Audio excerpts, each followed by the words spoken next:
Hey guys, I did some more pages in Create This Book by Moriah Elizabeth. Well, it's actually Create This Book 2, the second one. I don't really want to scare anyone, but the pages that I do today are probably the most evil pages that I've done in this book. I actually filmed this video in advance and was saving it for when I move in a couple weeks, but quite a few people have been asking for more pages, so I figured I'd just go ahead and post it.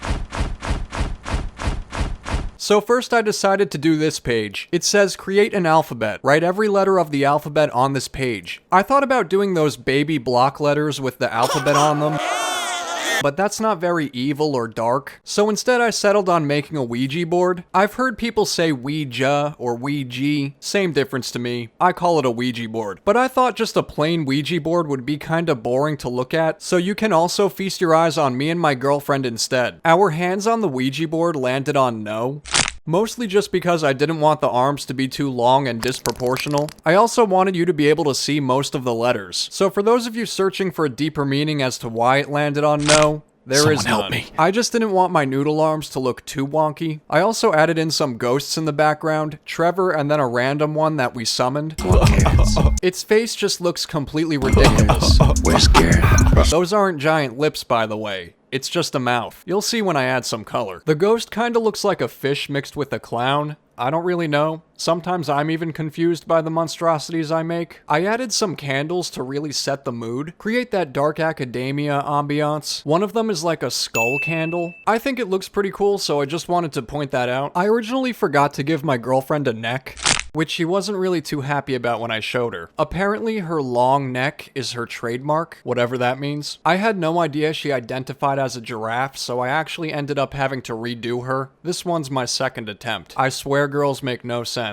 My girlfriend's looking kinda crazy, but nothing unusual there. What did you say? Most Ouija boards have numbers on them. I just couldn't fit any numbers on it, so I left them off. The important part is that I got the whole alphabet on there, and that's what matters, so I see that as an accomplishment. I did try to fit some other little embellishments on the board, which was my attempt at trying to make it look as fancy as possible. Wow. You won't really notice that much, it's just a little addition I felt was needed. I outlined some candle wax splatters on the table. It looks a bit like blood, but for those of you that are faint of heart, sparkle butts, I promise it's not. I'm adding some lines and squiggles on the table just to give it that wood effect. I broke out the dreaded colored pencils for the background just because it's a little easier, don't have to be as careful. Plus the Poscas have very limited color options.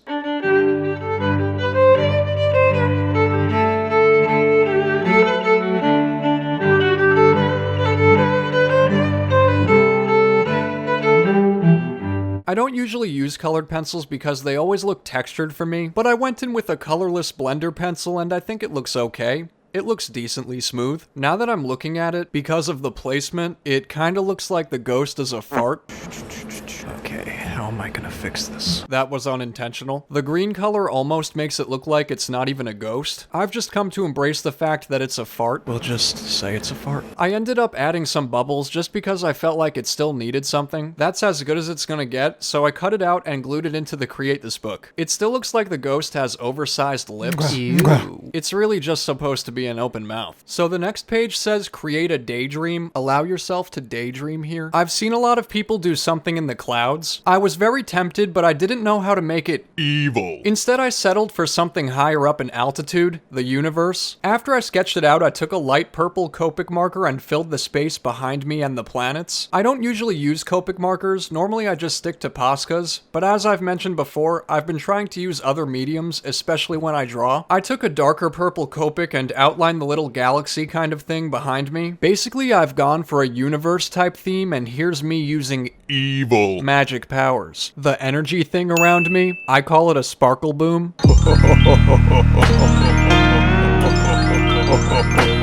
And so I guess it should be pretty obvious by now that I daydream about, world peace. I tried coloring the planets. They don't look like much right now, but hopefully they will once I add in some details. The planets aren't really based on reality, they're just kinda random planets, except for this one, which is of course Earth. Hopefully that much goes without saying. Well, actually, to be fair, even Earth isn't completely accurate either, but if you squint and just pay attention to the colors, it looks pretty close in my opinion. If you're new here and you live on planet Earth, you should consider selling your soul to me by subscribing to my channel and ringing that bell thing so you don't lose me on the internet. I post new videos every Friday. So anyways, I then took a black Posca and started outlining some stuff, my face, my goggles, my shirt, and the earth. So basically everything. Just had to make everything pop a little bit more. The thing about Poscas is they always pop. I've noticed alcohol markers don't really pop as much. I'm going to use some more Poscas on this just for accents. Behind me I'm adding some little galaxies with Posca. I kinda looked at some of ZHC's galaxy stuff for inspiration, so I'm attempting to do something like that. Not sure if I'm pulling it off, but that's the idea. I've never really drawn galaxies like this before, but I've always thought they looked really cool. Figured I'd try something new. I added the galaxies and outlined them in orange, and then I added dots for stars and space dust and faraway galaxies. Obviously they're meant to be really distant, so all you can see is a little white Posca pen dot. I then took a gray Copic marker and added a shadow under my face to make it look even more evil, to better fit the aesthetic. I did some finishing touches like adding some wispy clouds over Earth and some highlights and shadows here and there. I also added some separation between my fingers. They're gloves, not mittens.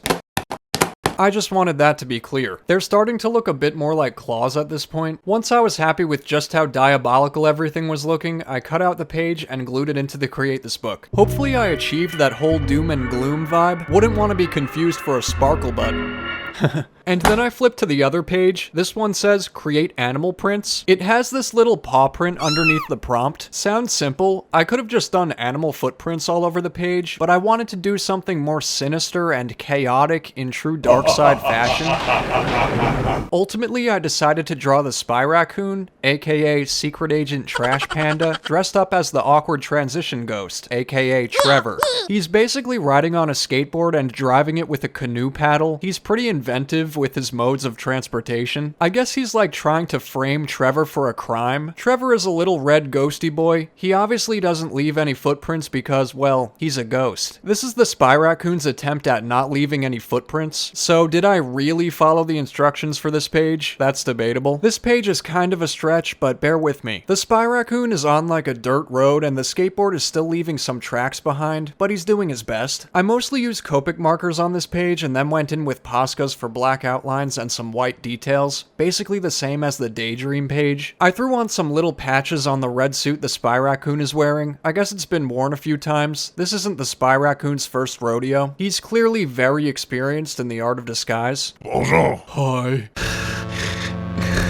Hello. Ciao. Здравствуй. He's riding on a very generic looking skateboard, very traditional. I didn't make the skateboard too fancy just so you can easily tell what it is. So Secret Agent Trash Panda is riding along some like dirt road. I'm not entirely sure if you can skateboard on a dirt path. At this point I'm just assuming dirt would probably cause too much friction. But don't listen to me. I'm no expert seeing as I've only ever tried Mom, over here. skateboarding once, fell down, and scraped my butt. That was the day I learned my lesson, and I never tried skateboarding again. But that's enough about life lessons. I then went in with a white Posca for the whites of the eyes. These are supposed to be Trevor's eyes on the suit. If they're looking wonky, that's because they're meant to be wonky. The reason the Spy Raccoon is holding a canoe paddle is because, well, if he used his foot to drive the skateboard, he'd leave his own footprints. That would kinda defeat the purpose of impersonating Trevor. It has to look like Trevor's the one that committed the crime. I don't know what the crime is, there's no backstory, but you get the picture. I think Trevor's a good fall guy. It's easy to blame him, he just has that guilty look about him. You want presents? I'll give you presents. I ended up outlining everything with a black Posca pen and then added some little furs hanging off of the suit, some threads that have come undone. It's not the highest quality disguise, but it gets the job done. After doing some touch-ups with black and white Posca pens, I added some grass behind him just to liven up the place. I felt some scenery was needed. I colored the sky with Copics. You can kinda see the marker strokes. That's annoying. I'm not sure if it's just me or if they're supposed to look like that. It's not as smooth as you think it would be. But anyways, I was going for a warm, sunny day kinda look, and I think I was still able to achieve that despite the minor setback. I then outlined the clouds with black Posca and touched everything up again. There might be some people protesting about the fact that I didn't really follow the instructions for this page, but I mean, it's the dark side. We can't be expected to follow the rules. And also, I couldn't really think of anything else to draw. So Amy pointed out to me that I need to do flip-throughs at the end of the video. I don't think I've ever done one in a Create This Book video so far. That's my bad. I honestly didn't even think of it. So thank you, Amy, for the reminder. I'm still new to this whole YouTube thing. Even after a year, I'm still learning, so bear with me. Help! I've been framed. I promise I didn't do it. Click on the top right or bottom left to help me seek justice. Road and Crosspatch Road. Repeating, 75-year-old male, back pain, 211 Silver Hollow Road.